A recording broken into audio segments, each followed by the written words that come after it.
Welcome, friends. This is Sally on Camp Creek. Episode 4 for crafting on Camp Creek. Today is Tuesday, and I thought I would come and sit a bit and knit while I smell my chicken cooking. I've got chicken boiling on the stove to make chicken salad with. So I thought I would sit down while the house was quiet, there's no grandkids here, and just chat a bit about sock knitting. I am still working on these socks, but I'm determined to get these finished and move on to the next pair I need to finish. I'm still on sock 1, but in my bag I have at least one pair that I need to start the companion to. So when I finish this pair, I think I will move on to that pair. I determined that I'm going to work on these socks until I get my socks knitted. I'm out of practice. I haven't knit socks I started a lot, but I haven't finished a pair in about a year. My sister was real sick with a liver transplant, and that's a whole story. It would take me way too long to go into. She's doing okay now. She's home. But we were like a year in various hospitals through all of the ridiculous, crazy, nutty, insane last year. Oh my goodness, what a year. At least on the farm, let me tell you, it was a little bit bizarre. But I was gone a lot with her, and I always have done a lot of handwork when I sat with her in the hospital, and she's been going through this for years, so we've been to lots of appointments and lots of time in waiting rooms. So I would do a lot of sock knitting, and that's one reason I haven't done much. That's a good place to do sock knitting, in hospital and doctor's office waiting rooms, because you wait for such long periods of time, and you just need something you can focus on. And so you don't have to look at the TV sets that are blaring the filth all through the... I never understood that, you know. So I would always be able to find a corner, and her and I would sit and do handwork. And she did handwork too, so it still does. And is doing very well. Praise the Lord. So anyway, consequently, I hadn't done it so much... sock knitting, although I have made a lot of other things. I made some shawls last year. I made lots of hats. I made mini baby blankets. We had lots of babies. Well, a few babies. Well, yeah. Do you keep track of what you make? Comment below. I need to do that. I need a better method of keeping track. And I just don't. I'm not a good record keeper, which I'm ashamed to say that, and I need to improve. But I'm not a great record keeper when it comes to, especially when it comes to handwork. But it is an important thing, because I have given one friend the same gift more than once and made it for them, because I would, you know, it'd be a space of time and I would forget. Also, it's a good thing to note people's preferences. I have one friend that I made a couple things in green for her, and she was gracious and was real appreciative. I made her some things on different occasions, and then I heard her tell someone once, "Oh, I don't really like green," and everything I'd made for her was green because I thought she liked green. So that's a nice thing to note. You know, my plan was always to keep a notebook. If I make something for somebody, write down what I make and the date I make it and what the celebration event was or whatever. And any preferences that I had picked up for them. And sock sizes, shoe sizes is another nice thing to put down there. And if they're allergic to anything or sensitive. And you pick these bits of information up just in conversation, and it's nice to have.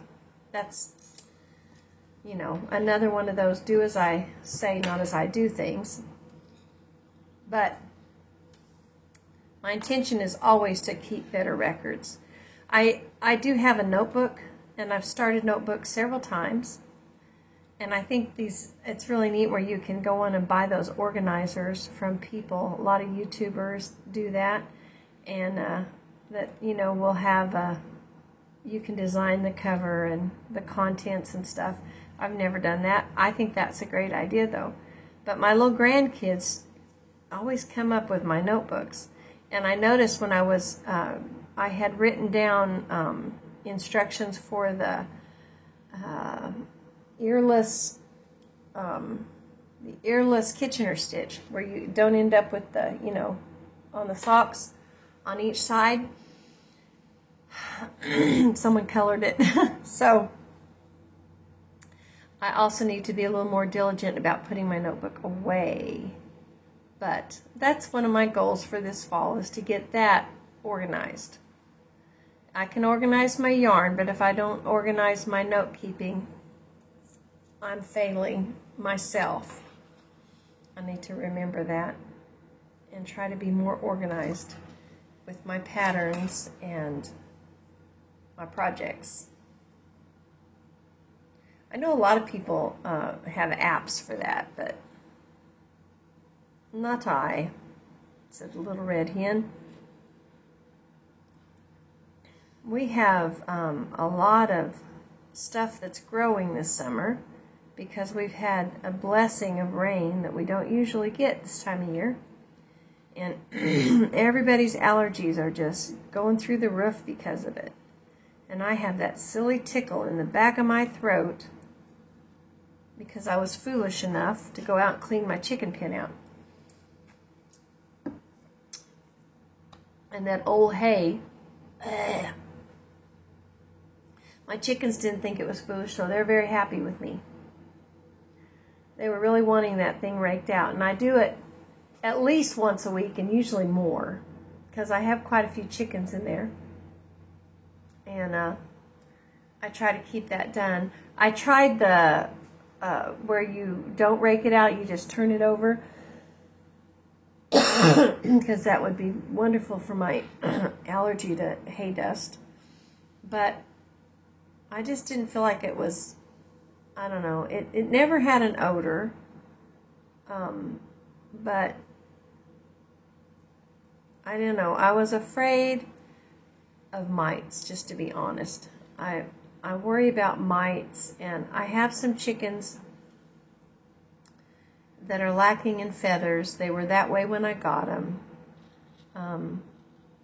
I bought a chicken pen from a man, and I didn't know at the time, but it came with 14 chickens, of which we got home with 10. That's another story. Just the stress of moving them in a crate. 4 of them died, which made me wonder about their overall health.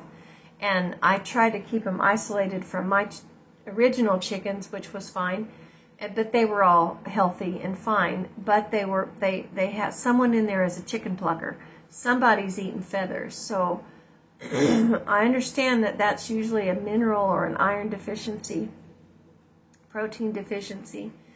So I upped their protein. I changed their feed. I let them free range, which they were not doing there. And there's lots of grasshoppers and stuff out here. And so their feathers were trying to grow back, but they were being plucked. So then I knew I had somebody that was eating feathers for sure. So I did some isolation tests where I took one chicken out, and, you know, just to see. Because I also thought I had someone breaking eggs. But that was a snake. I took care of him. I had 2 snakes in there. Don't anymore. They went on to snake glory. But I'm still not quite for sure what's going on. And I did the diatomaceous earth, which I don't know. I know everybody likes that, but I didn't think it did much, except it did clog up my respiratory system for about 3 days, because I tell you, I can't keep from inhaling that stuff.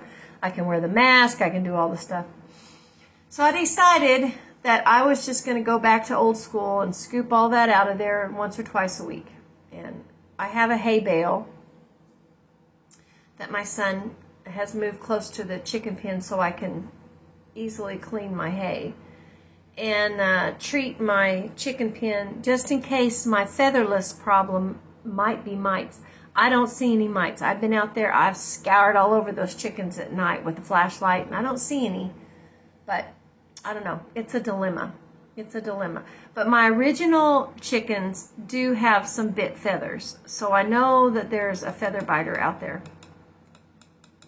I want one of those deer cameras to put in my chicken pen and then have the app on my phone so I could just watch them all the time. That would be fun. Anyway, that's my chicken story.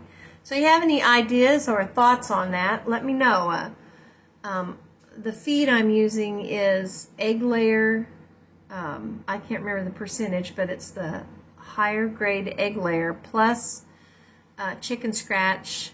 And then I also have been putting some higher protein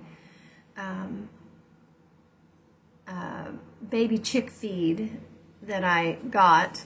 I purchased, I had baby chickens earlier in the summer, and you can't really store that well, I don't think, and I don't have means to store it real well. So you buy a $20 bag of it and you've got all this feed left, so I mix it in because I think it's good for them too. It must be because they go crazy for it. So between all of those things, I think they should be growing their feathers back, and they're not as quickly as I think they should.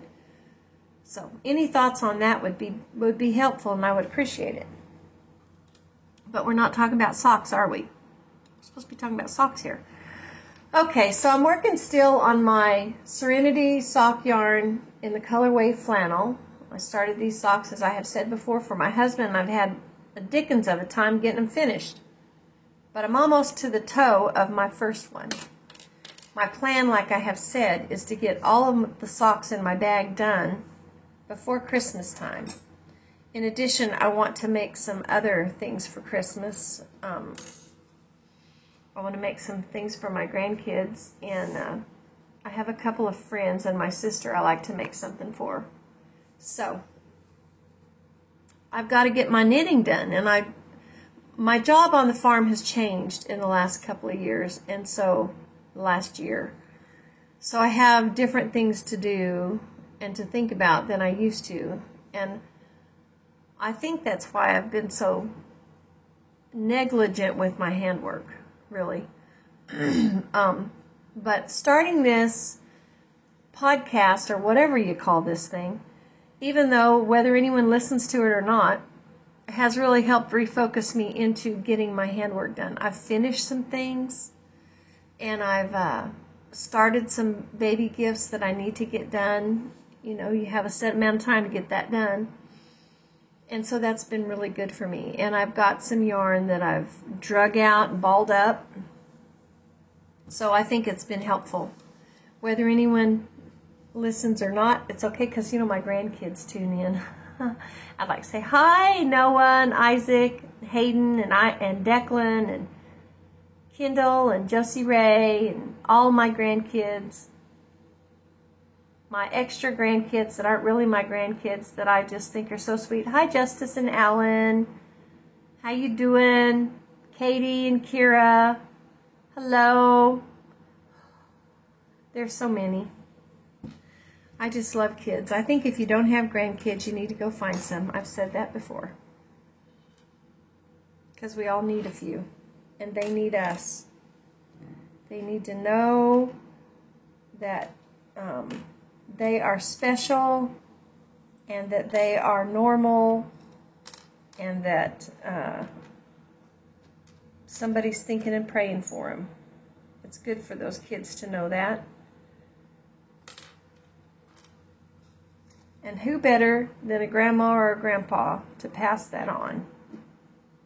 And all the things that you can sow into them,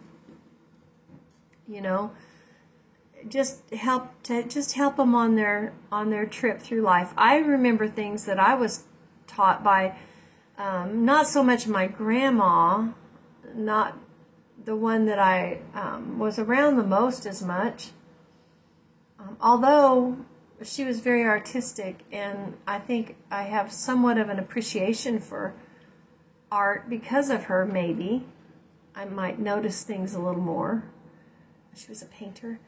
But my grandma Layton just was a beautiful person, and even as a small child I could see that she was a beautiful person inside and out. Little bitty white-haired woman, and she did a lot of handwork, and she tatted, and I have big hands, and I never could tat.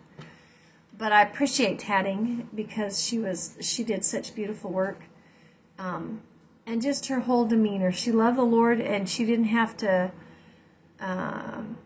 all she had to do was smile, and you could just see that she did. And as a child, I recognized that.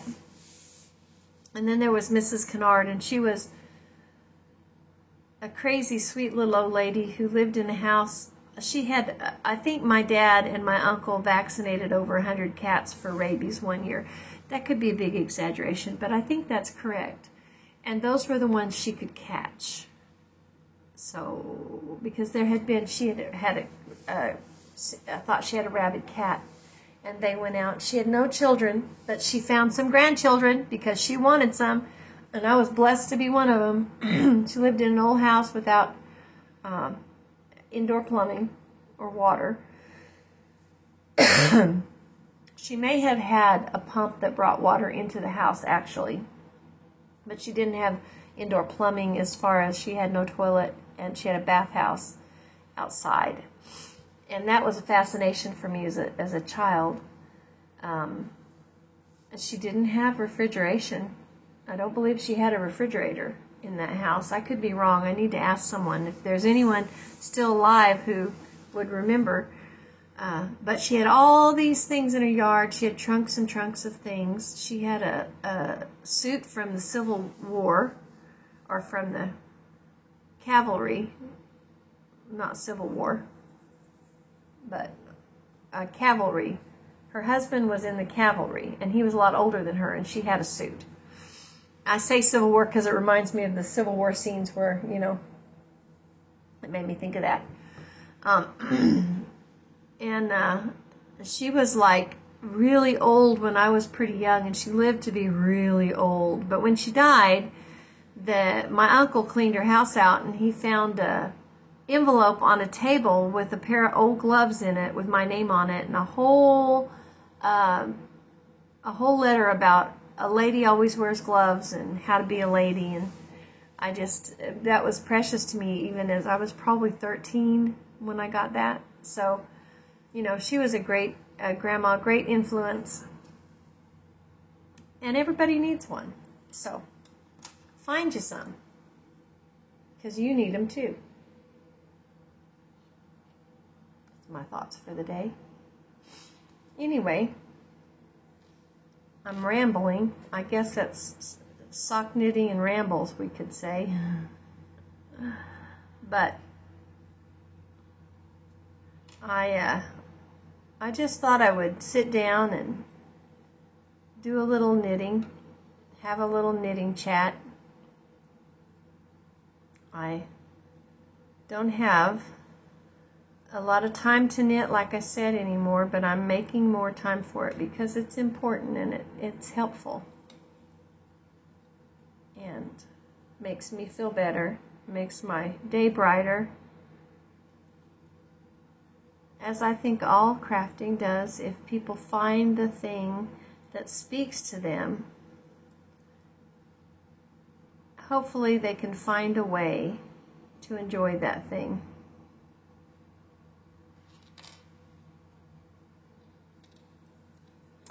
Anyhow, I've been on here for 20 minutes, so I'm going to wrap it up, and I'm going to go and work on my chicken salad over there. But before I go, I have a correction. I was talking about the open mesh shawl that I've been working on. It's crocheted, and I'm making it a Hobby Lobby authentic hand-dyed. And I said I thought that I'd read that pattern, fiber spider pattern, but that's not the case. I found it, although I don't know that I got it from here. but I did find it. Hooked by Robin has it.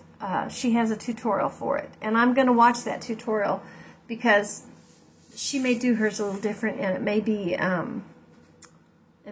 a little prettier on the edge than mine is. But if you like that, check out that Hooked on Robin Simple Summer Shawl, I believe. And I may have thought it was from Fiber Spider because when she comes up, it will also say, people who view Fiber Spider also view this channel. That may have been where I got that. I do like her tutorials also.